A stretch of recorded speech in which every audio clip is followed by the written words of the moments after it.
بالله من الشيطان الرجيم بسم الله الرحمن الرحيم الحمد لله رب العالمين بارئ الخلائق أجمعين باعث الأنبياء والمرسلين ثم الصلاة والسلام على أشرف الأنبياء والمرسلين سيدنا وحبيب قلوبنا أبي القاسم المصطفى محمد اللهم صل على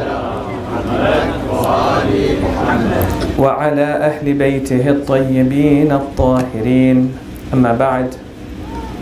As we do every night when we enter in this tent of Imam al-Hussein, we send our salams to the Imam. You find in his tent and his caravan there were people who were young, and we'll speak about Aoun and Muhammad today. And there were people who were old, like Habib ibn Madahir and Muslim ibn Awsaja. They were men and they were women. Nobody here should feel that they cannot be a part of the caravan of Aba Abdillah, that they don't have a role to play in the movement of Aba Abdillah. So let us pledge allegiance to that role by sending our salams to Imam al-Hussein. Assalamu alayka ya Aba Abdillah wa ala al-arwah allati hallat bifinaik alayka minni salamullah أبدا ما بقيت وبقي الليل والنهار ولا جعله الله آخر العهد مني لزيارتكم السلام على الحسين وعلى علي بن الحسين وعلى أولاد الحسين وعلى أصحاب صلوا على محمد وآل محمد.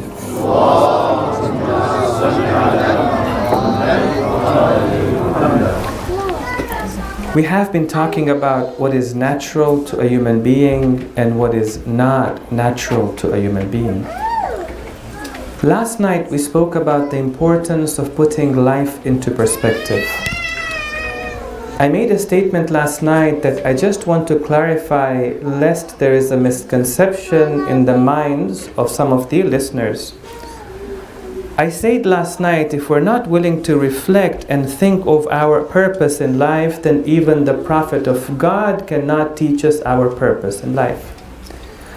Of course, the Prophet of Allah gives us a very clear picture of what the purpose of life should be. The Prophet explains to us that the purpose of life is to acquire Iman, to perform good deeds, to develop our character, to be of service to humanity, and inshallah eventually experience the yaqeen and the certainty in Allah subhanahu wa ta'ala and acquire Jannah. So what was I saying last night? I was saying last night that the Prophet of Allah can convey this purpose to you. He cannot put it into your heart. He cannot make you accept it. He cannot make you understand it if you are not willing to understand it. You don't just have to listen to the Prophet, but you also have to think about those things that he wants you to think about. When we think, we acknowledge. When we think, we embrace. When we think, that is the only time we internalize the message. And the message becomes important to us and valuable for us when we internalize it. Secondly, all of us have a role to play in our society. We all have a role to play in our community. The Prophet of Allah is not going to come today and tell you what is your role to play. That is something that we have to think about. I have to see what are my abilities. I have to see what is the need in my community. and then come to the conclusion that this is the role that I can play in my community. So we have to think about it. Now coming back,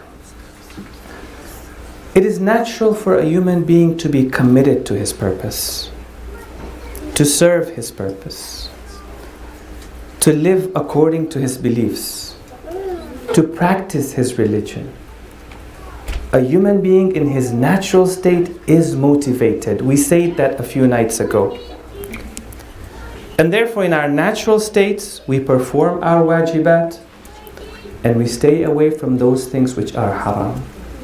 Therefore, tonight we say it is unnatural for a human being not to be motivated, not to perform his wajibat. Okay? We also said a few nights ago that when you are in your unnatural state, it's normally because you've got some wrong ideas festering in your mind. And we need to replace those wrong ideas with the right ideas. That is what the Prophet of Allah did. Now tonight I want to look at a wrong idea and hopefully replace it with the right one. Inshallah, it will help us become motivated in our lives and bring us back to our natural state. It's also a very popular idea, okay, where somebody says, why do I need to practice my faith if I am a good Muslim in my heart?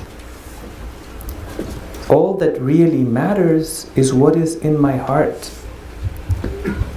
Why do I need to pray to Allah subhanahu wa ta'ala when in my heart I love God and I talk to Him? Why do I need to do those things which are wajib and stay away from those things which are haram, where in my heart I'm a good person? In my heart I have a good character. Isn't that what is important?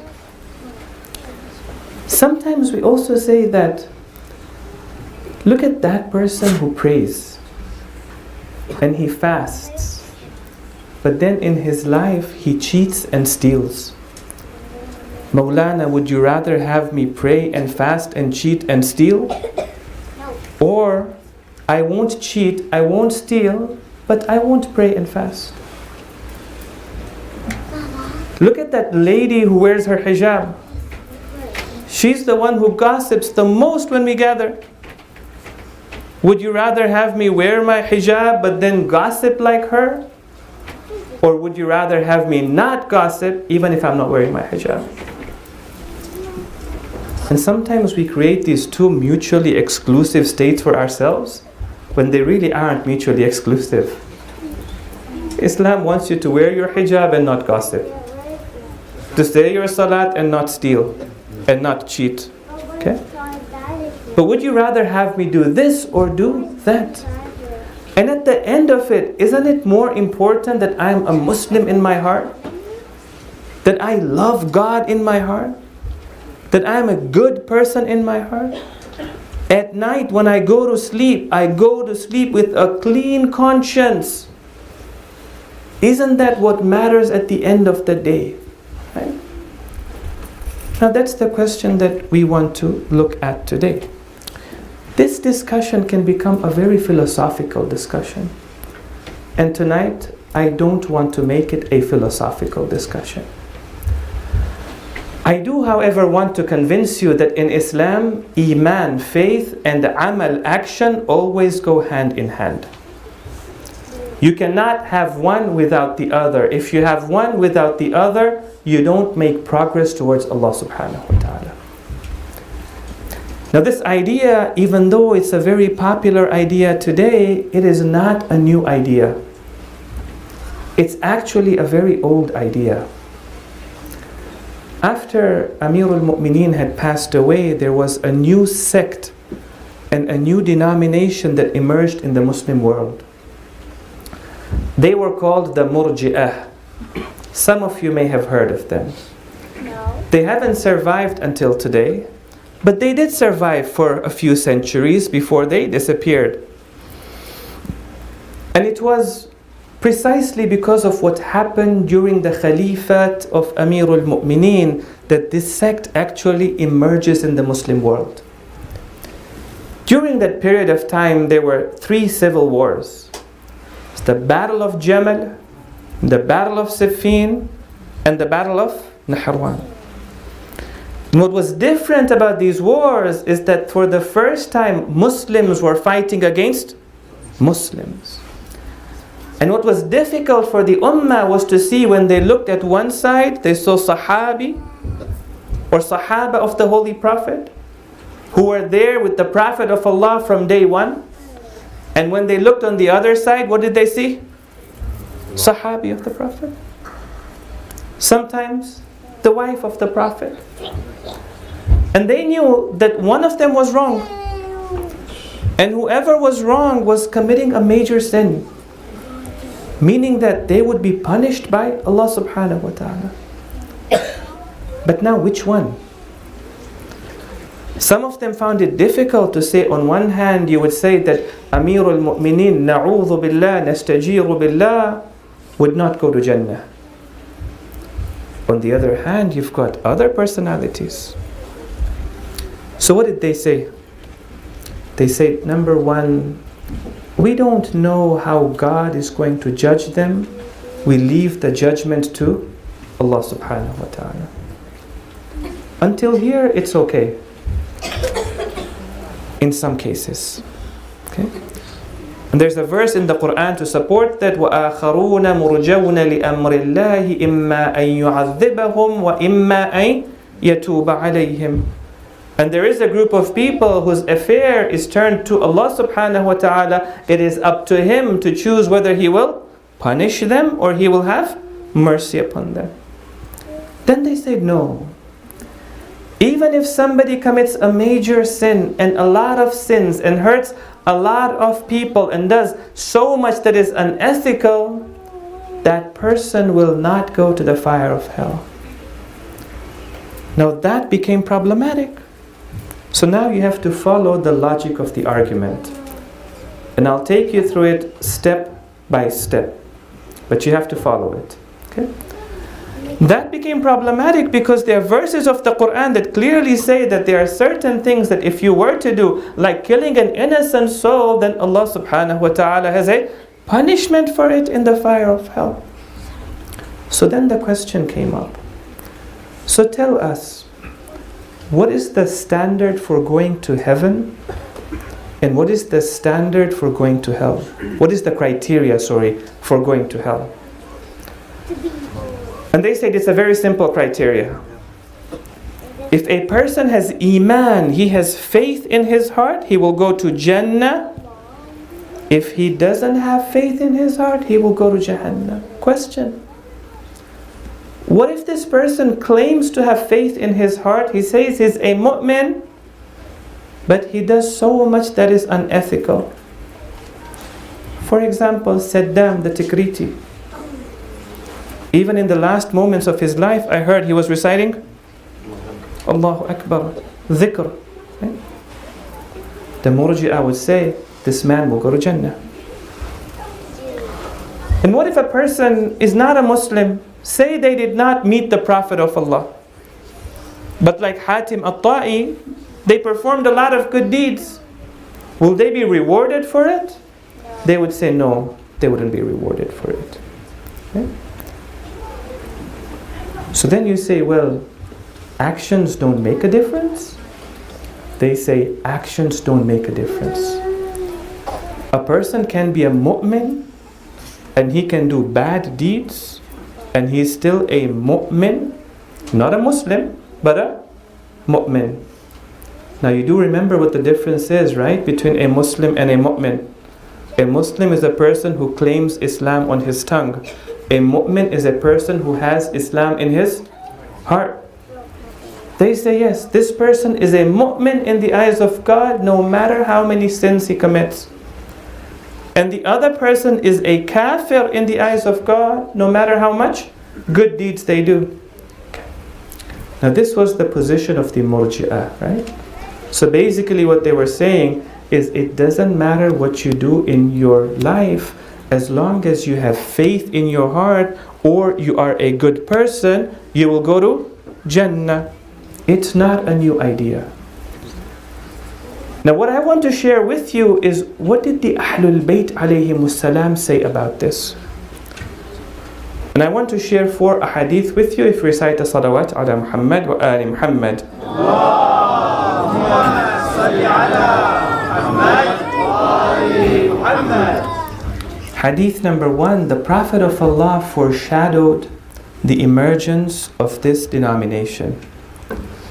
And so the Prophet of Allah says in a hadith, صِنْفَانْ مِنْ أُمَّتِي لَيْسَ لَهُمَا فِي الْإِسْلَامِ نَصِيبٌ. There are 2 groups of people in my ummah that have absolutely no benefit from Islam. Even though they call themselves Muslims, they will not get the benefit of somebody who is a Muslim. Who are these 2 groups? The Prophet of Allah says the first group is the Murji'ah, the second group is the Qadariyah. The Murji'ah are those who say that your actions don't matter. The Qadariyah are those who say that your actions, good and bad, have been destined by Allah subhanahu wa ta'ala. Now I want you to think about it, that when you look at these 2 groups of people, what do you find common in them?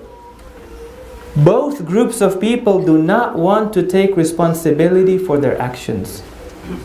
If you want to benefit from Islam, you have to take responsibility for your actions. Hadith number 2. The Prophet of Allah says that 70 prophets have prayed for the mercy of God to be removed from the Murji'ah. Sallu ala Muhammad wa ali Muhammad. Allahumma salli ala Muhammad. I believe once again we're being requested to move as much forward as you can, because there are people who are sitting outside. So if I can request you, there's still a lot of space. Please come forward, yeah. وَإِذَا قِيلَ لَكُمْ تَفَسَّحُوا فِي الْمَجَالِسِ فَافْسَحُوا يَفْسَحِ اللَّهُ لَكُمْ. قائمة من آل محمد. اللهم صل على محمد وآل محمد.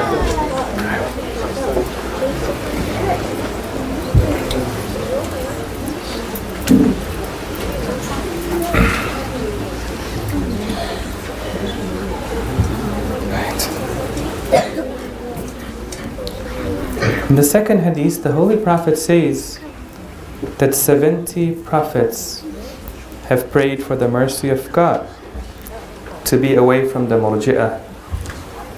This was before the emergence of the Murji'ah. So the Ashab asked the Holy Prophet, Ya Rasulullah, and who are the Murji'ah? The Prophet of Allah said, the Murji'ah are those people who say you can have faith without having to act upon it. Hadith number 3. This hadith is from the 6th Holy Imam.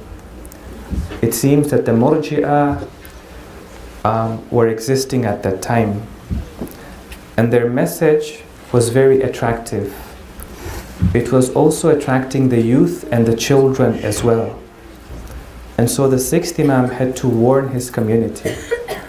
So he says in this hadith, بادروا أولادكم بالحديث قبل أن يسبقكم المرجئة. Take precedence in talking to your children about the truth, about our narrations, before the Murji'ah speak to them, before you have spoken to them. I just want to address the parents right now. This hadith is very relevant to us today. We have a duty to talk to our children about those things which are important in their faith. Sometimes we wait until it's too late. Sometimes we make excuses and we say we're shy to talk to them. Sometimes we say that the children are too young at this age. It is your duty to talk to your children about alcohol, about drugs, about addictions, about peer pressure, about health education. Sometimes I hear parents saying that he's still too young, he or she is still in grade 6 or 7. These are things that I learned at a very later age. As a parent, I learned these things when I was getting married, or just before I got married. My dear parents, those things that you learned in your generation when you were getting married or after you were getting married, your children are learning about it in grade 4 and 5. If you're not sure about it, you can go online and look up the BC ministry curriculum, and you will see that they are learning about it at a very young age. Whether you talk to them about it or not, somebody is going to talk to them about it. Now, we don't say that you talk to them about it when they're in grade 2 or 3 or 4 or 5. There's a time to talk to them about it. Right? But you can't wait anymore until they're in grade 10 and 11. By grade 6 and 7, even if they haven't heard it in the classroom, they have heard it where? Amongst their friends, in the playground. The only option that you have is whether you give them your perspective or you don't give them your perspective. بادروا أولادكم بالحديث قبل أن يسبقكم المرجئة. The third hadith, the Imam says, beware of this particular movement. Now obviously the question over here is, but why are actions important? If the goal is that I should have faith in my heart, I think I already have faith in my heart. If the goal is to develop character, I think I'm already a generous person, I'm a sacrificing person, I'm a truthful person. Why do I need to have these actions to prove to whom? It's a very popular sentiment. And you find it's there in every religion, by the way. In Christianity, for example, your friends who are Christians, for them the concept of salvation is a very important concept. And one of the questions that they will ask you is, so what brings about salvation in Islam? And what they're meaning to ask you is, at what point in your journey or at what point in your faith do you come to realize that you are going to go to paradise? In Christianity, the answer to that is very simple. If you believe in Jesus Christ as Lord and Savior, then you have achieved salvation.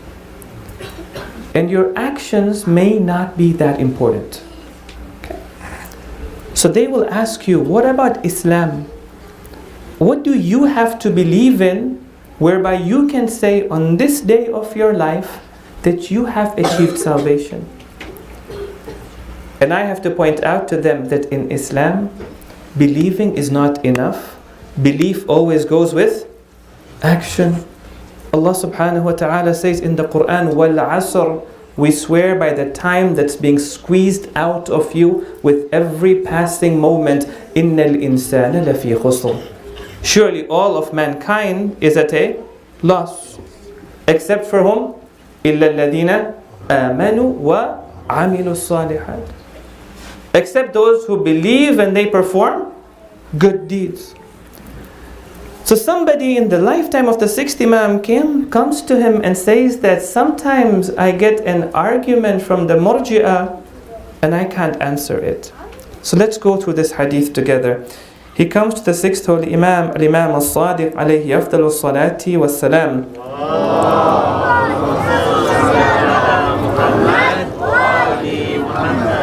He says, يَقُولُونَ كَمَا أَنَّ الْكَافِرَ عِنْدَنَا هُوَ الْكَافِرُ عِنْدَ اللَّهِ. They say to me that, don't you say if a person comes and says to you that I am a kafir, you consider him to be a kafir in this world and in the hereafter as well? In the same way, if somebody comes and tells you I'm a mu'min, then he's a mu'min in this world and in the hereafter as well. It doesn't matter whether he performs good deeds or he doesn't perform good deeds. Now listen to the answer of the Imam. The Imam says, if a person says that I obstinately reject faith, he's making a confession. When somebody makes a confession, you never ask him for evidence, because he's making a confession against himself. But if somebody comes and makes a claim, don't you ask him for evidence? You do. When a person comes and says, I am a mu'min, he's making a claim. With that claim, he's got to have evidence. And his actions are the evidence to that claim. If you're truly a believer in God, then why don't you obey Allah subhanahu wa ta'ala? If you're truly a generous person, then why don't you give zakat? If you're truly a compassionate person, then show us.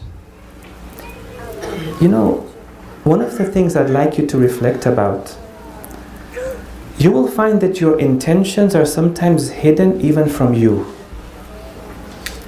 You may think you're a person of faith, only to find out later in life that that faith had not penetrated the heart. Yeah? You may think you're a very generous person until God tests you with that thing that you love the most. And then you find out later in your life that my intentions were not the best of intentions. I know that my time is running out, but I'll quickly allude to something. You know, in Karbala, there were people who stood in front of Imam al-Hussein and they protected him when the arrows were coming to Imam al-Hussein. And when they couldn't protect him with their swords and their shields, what did they do? They put their body in the middle, right? One of our great scholars says that if I was in Karbala, I would have done the same. So one night he saw a dream. In his dream he was in Karbala. Behind him was Imam al-Hussein, in front of him a shower of arrows. And as the arrows came, what did he do? And ducked. And he thought to himself, what a terrible thing to do. So in the same dream, he gets a second chance. And the second arrow comes, and what does he do? He ducks. And he wakes up from his dream and he says, God is showing me today that I think I have faith in my heart. I don't. I don't have it as they had it in Karbala. Right? So how do you know that your faith truly exists? Unless you're willing to live your life according to that faith. And that's why actions and faith go hand in hand. Sallu ala Muhammad wa ali Muhammad. Allahumma salli ala Muhammad wa ali Muhammad. So I want to ease the discussion now, inshallah, and come to something that's more practical that you can take away with you. My dear brothers and sisters, sometimes we make excuses and we turn those excuses into a philosophy because of a simple thing called laziness, lethargicness, taking life easy, chilling out, right? And because we are lazy, sometimes we develop a philosophy to justify our laziness, right? Now, laziness is not a good attribute for a believer to have. A believer should never feel comfortable about being lazy. Should never take it for granted. Even if it's only for 2 months in the summer, you shouldn't allow that to become a part of your lifestyle. The Arabic word for laziness is kasala or kasl. Okay? In the hadith of the 5th holy Imam, he says, Iyaka wal kasli was dajr. Beware of allowing laziness to become a part of your life and boredom or annoyance to become a part of your life. Why? فَإِنَّهُمَا مِفْتَاحُ كُلِّ شَرٍّ. Because these two are the keys to every wrong thing that happens in our lives. The opposite of laziness is what? Nishat. Right? Being busy but being excited. Being motivated. looking forward to serving God, looking forward to worshipping Allah subhanahu wa ta'ala. When you look at the prayers and the du'as of the Ahlul Bayt, even the Prophet of Allah used to pray to Allah subhanahu wa ta'ala, "Oh Lord, take laziness away from my life, replace it with nishat." The Prophet used to say, وَمْنُنْ عَلَيْنَا بِالنَّشَاطِ وَأَعِذْنَا مِنَ الْفَشَلِ وَالْكَسَلِ. Lord, grace us with motivation and excitement for worship, and take away laziness away from us. Now in the time that's left, I'd like to share with you two things that I think are very important in overcoming laziness. So the first one. First, we need to develop a very strong resolve. Resolve in the Arabic language is called azm. A person has to have a strong resolve. Our scholars say that in life you're going to be as successful as you resolve to be successful. It comes down to your power of resolution. Your ability to make a decision in your life and say, I'm going to execute it today, not tomorrow. You look at anybody in life who's become successful, it's only because they had a strong azm. Every prophet had a very difficult duty. All 124,000 of them. Of them, there were 313 who are Rusul, messengers of God. Their duty was even more difficult. Of those 313, there were 5 who received divine books. Their responsibility was even more difficult. Nuh and Ibrahim and Musa and Isa and the Prophet of Allah. You know what these 5 are called in the Quran? These 5 are called Ulul Azmi Minar Rusul. They were successful in fulfilling the duty that God gave them because of one thing. What was that one thing? Azm, resolve. Right? You know this hadith I narrated for you where the 5th Imam says, beware of being lazy and allowing that to become a part of the culture of your life? When Sheikh Abbas al-Qummi narrates this hadith in Muntaha al-Amal, he says, it's good for me to narrate a story over here. And he narrates the story of a great scholar who was very spiritual. And he acquired a very high spiritual station. So somebody came to this scholar and told him, tell us who was your teacher, because we want to learn from your teacher. So he said, my teacher was a beetle. You know a small beetle?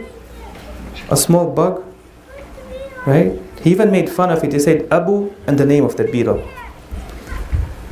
And they said, Shaykhana, are you making fun of us? We're asking you a serious question. He said, no. He said, one night, when I was going to sleep, I had a lantern that was on a ledge. And there was a beetle that was trying to get up onto that ledge so that it could be near the fire, could be near the light. But the only problem was that the ledge was very slippery. So this beetle would go up, and what would happen? It would fall down. And it would go up, and it would fall down. And he said, that night I couldn't sleep watching this beetle. I counted how many times did the beetle try to go up the ledge. He said, I counted 700 times this beetle did. He said, by morning it was the time for Fajr, the Mu'adhin gave the Adhan, the beetle was still down here. He says, I went for Salatul Fajr. I came back from Salatul Fajr, where was the beetle?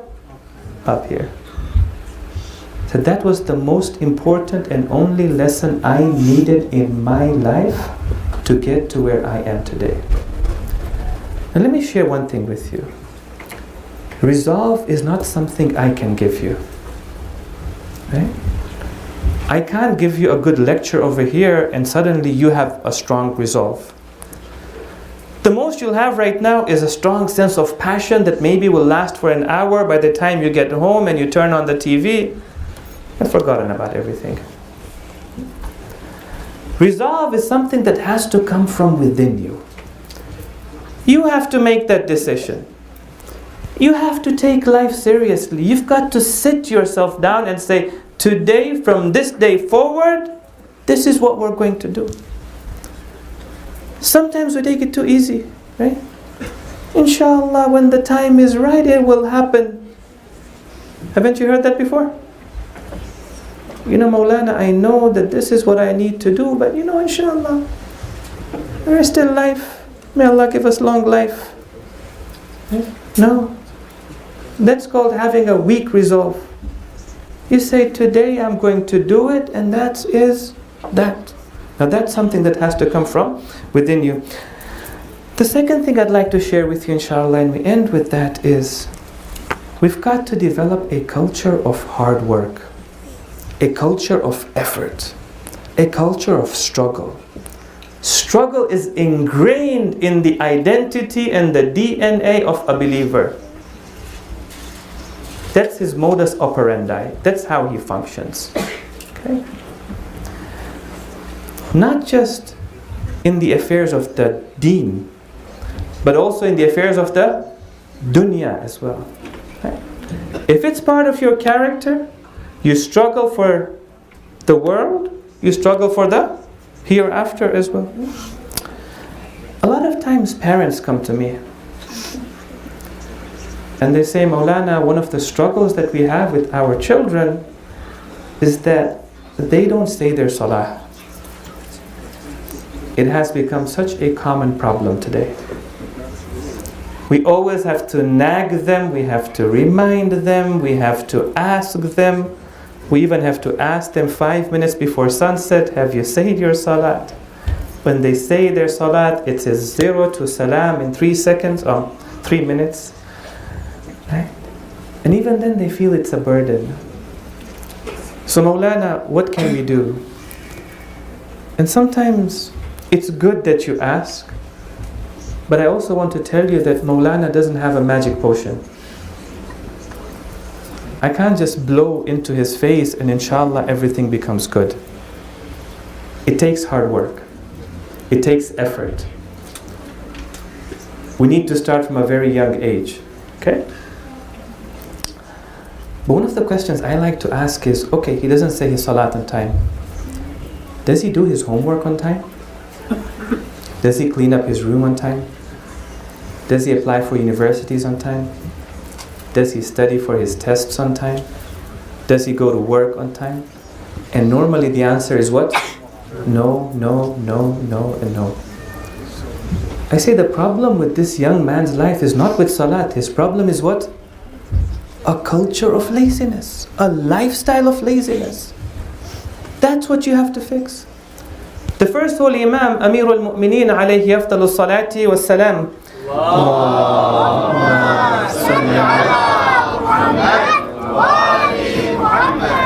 He says, I don't like a person who is lazy about the affairs of this world. For example, about his sustenance, about his house, about his family. Why? Because the person who is lazy about the affairs of this world is also lazy about the affairs of the religion as well. Because it's a way of life. So how do we change that? Okay. There is a person who's written a book called The Power of Habit. I forget his name, but you can go online and he's got a TED Talk as well. So he says that one of the things that I always struggled with was breaking old habits and making new habits. And one of the bad habits I had was that every day in my office at 3 o'clock in the afternoon, I would go up to the cafeteria and I would buy 2 cookies over there along with coffee and take in a lot of sugar, and my weight would be out of control. And he says what was interesting was I put all these posters, I put all these stickers, I put all these signs for myself to remind myself that eating those 2 cookies every day is not good for you. And guess what I did every day? At 3 o'clock, like clockwork, I went up into the cafeteria and I ate those cookies. So he said, I'm no psychologist, but I started to look into neurology. And he wrote a book about it and it became a bestseller.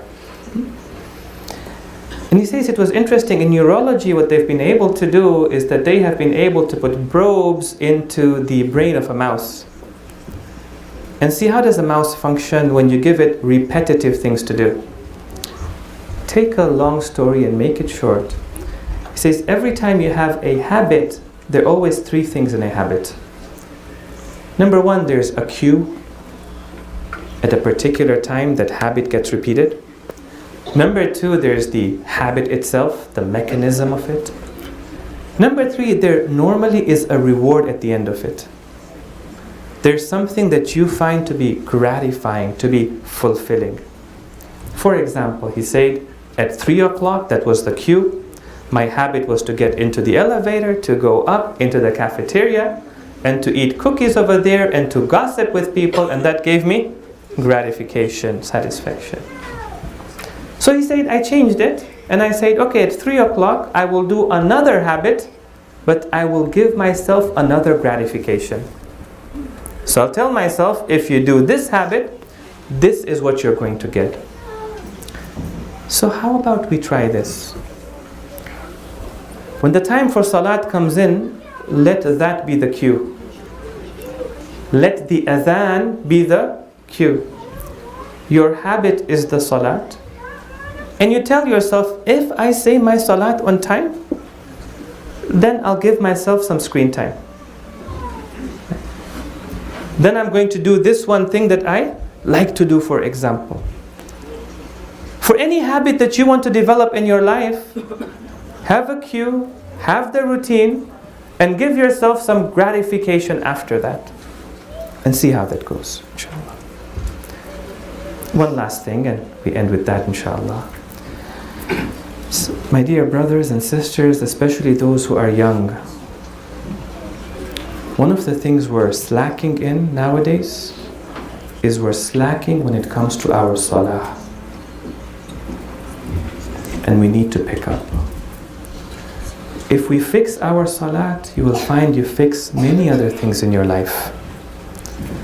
And if we don't fix our salat, you find that many other things don't work in our life. One of the signs of the helpers of the 12th Imam is that not only they say their salat, but they're sensitive about their salat. They're worried about their salat. When the time of salat enters, the first thing that comes to their mind is what? I want to say my salat. One of the brothers in this Muharram who's sitting over here told me, brother, until last year, I was slack about my salat. Told me a few days ago. I went for Arba'een, I came back from Arba'een, I said I'm going to say my salat on time. He's in high school. And brother, everything else now feels different in my life. Okay? One of the characteristics of the helpers of the 12th Imam is that they say their salat on time. On the day of Ashura, it was the middle of the battle, the scorching heat of the desert,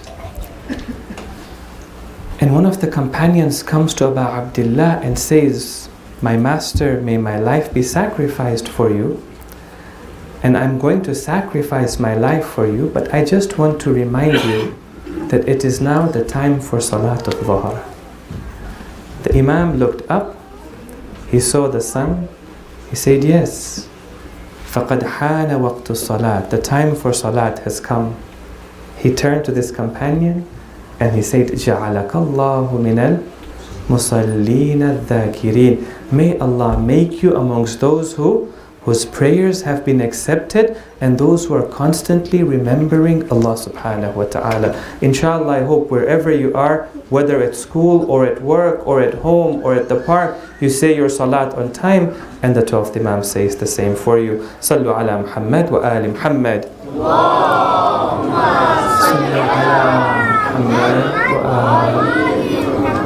Let us take our hearts to Karbala, Bainul Haramain, between the Haram of Abbas and Hussein, and do tawassul to Aba Abdullah. Ya Aba Abdullah, Ya Hussein ibn Ali, أيها الشهيد يا ابن رسول الله، يا حجة الله على خلقه، يا سيدنا ومولانا، إنا توجهنا واستشفعنا وتوسلنا بك إلى الله، وقدمناك بين يدي حاجاتنا يا وجيها عند الله، اشفع لنا عند الله يا وجيها عند الله، اشفع لنا عند الله. We will not forget the sacrifice of Zainab on the plains of Karbala. The sacrifice of Zainab. We will not forget the patience of Zainab on the way to Sham. The patience of Zainab. For Hussein she gave everything she had. For his cause she lost everything she had. Tonight we want to remember the companions, young and old. Amongst the young companions and family members were the children of Abdullah ibn Ja'far, Awn and Muhammad. And Lady Zainab was looking after them and a mother to one of them. And amongst them were companions who go unnamed. On the night of Ashura, Imam al-Hussein gathered his companions and he allowed them to leave the battlefield of Karbala. And he said, take advantage of the darkness of the night. He extinguished the lanterns. And in the darkness he said, take one of my family members and leave in the darkness of the night. And when he turned on the lantern on that night, not a single companion had left the tent. And one by one they stood up and they said, Ya Aba Abdullah, how can we enjoy life after you? How can we live life after you? Why should we desert you at this time, at the moment of your need? What face will we show Rasulullah on the day of judgment? How shall we answer Lady Fatima on the day of judgment? What will we say to the people that we deserted our master and our leader to be able to save our lives? No, for as long as God has given us strength, for as long as God has given us life, for as long as I have a sword or a spear, I shall defend you until I die.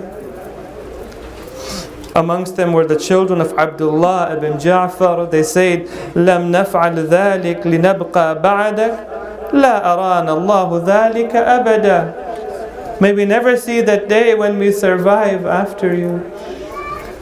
On that night, it is said, Imam al-Hussein had gone out and he was surveying the tents of the enemies, and Nafi' bin Hilal was following him. So in the darkness of the night, Imam al-Hussein asked, Who is it? Is it Nafi' bin Hilal? He said, yes, Master, it is me.